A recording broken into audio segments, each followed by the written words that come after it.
Good morning, everyone. Welcome to Monday. Welcome to Monday Minutes. PCE on Friday, hotter than expected. Services, ex-housing still coming in stronger than expected. Housing still expected to lag this year. The Fed has talked about that, still contributing to that index, less so than the CPI in terms of the overall index. But nonetheless, inflation is proving stickier short term than expected. Now, anecdotally and interesting, I spoke to a big recreation center here on Long Island over the weekend talking about rate increases. And they said, listen, Greg, we didn't want to increase our rates, and they had to increase rates across the board. And he went through the components. He said, one, if we don't increase our rates, services go down, and we certainly don't want to see that happen for the kids. And then secondly, wages with existing employees. We need to retain employees. And he said, we're having a tough time recruiting new workers. So we need to be competitive and we need to raise wages. The moral of the story here is certainly most of us would agree that peak inflation is in. It's a lot stickier, though, than what I think some have expected. And certainly the Fed has to be somewhat frustrated 450 basis points later. But it does show you that to a large extent, inflation is a reactionary dynamic. People react to inflation. They're not necessarily anticipating inflation a year or two from now and start to raise prices in anticipation of that. With that, when you look at the housing market, you look at the housing numbers, certainly we're down in the territory. When you look at the official numbers that we haven't seen since the global financial crisis, it seems logical that the housing market will continue to evolve and correct. But we think part of the challenge here, part of the frustration, we talk about the long and variable lags of monetary policy, what the Fed has done to date. The post-pandemic economy, in our view, is posing different challenges. And those challenges still remain. Supply, demand, nominal GDP is still growing fairly robustly. And at the same time, we still have supply dynamics, both on the housing side and certainly on the worker side. And those challenges, we believe, are making Fed policy, monetary policy, more challenging here in the short term. Now, last year, our theme for the marketplace was take no prisoners. And certainly we did see that in 2022, a very, very brutal year, led mainly by the Federal Reserve and all global central banks. And our theme for this year is tactical and practical. And what do we mean by that? Well, tactical. When 2-year notes are at 4% and the Fed is telling you we're going to 5, a little above 5%, the 2-year yields really belong at 4%. Is disinflation the overriding theme in the marketplace?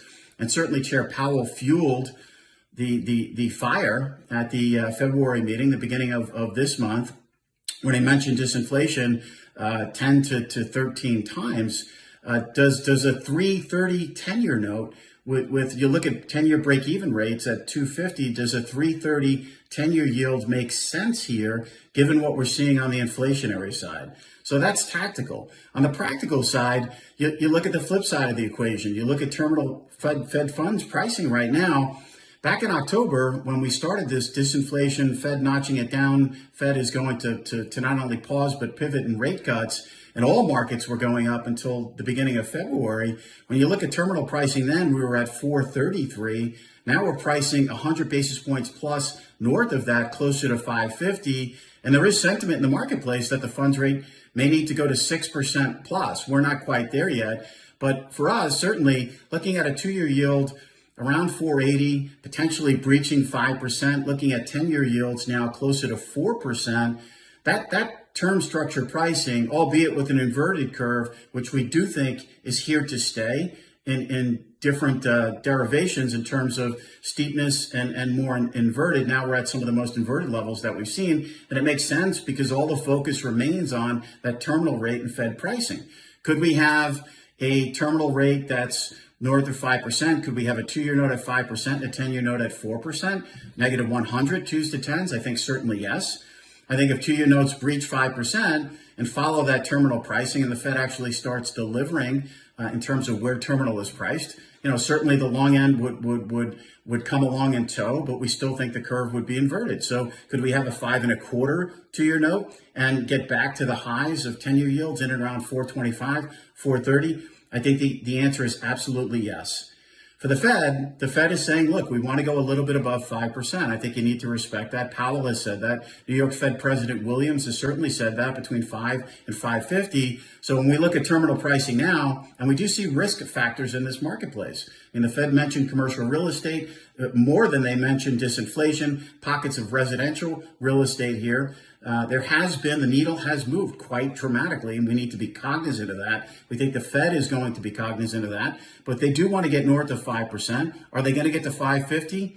Well, that remains to be seen, and it's a long year. So in conjunction with tactical and practical, we're also saying at this point in the year, respect the pockets of time. This is a pocket of time where markets were caught wrong-footed relative to the narrative heading into 2023 of disinflation, of rate cuts, of a pivot, not a pause, and certainly recession short-term, but we're not extrapolating. We're being very careful not to extrapolate. We're being very cognizant and very keen to look at this pocket of time as a pocket of time. We do think as the year wanes and the year moves on, 2023, latter half of 2023, 2024, we have ISM, services, and manufacturing.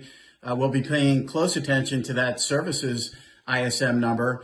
And then going forward, normally this week we'd have the payroll number on Friday. It's a week delayed, so we get that payroll number on March 10th, which is a week from this Friday, another big data point. That following week, we get the final CPI before the Fed meeting on March 22nd. Wishing everyone a great week ahead. I'm Greg Faranello. I'm head of U.S. rates for AmeriVet Securities.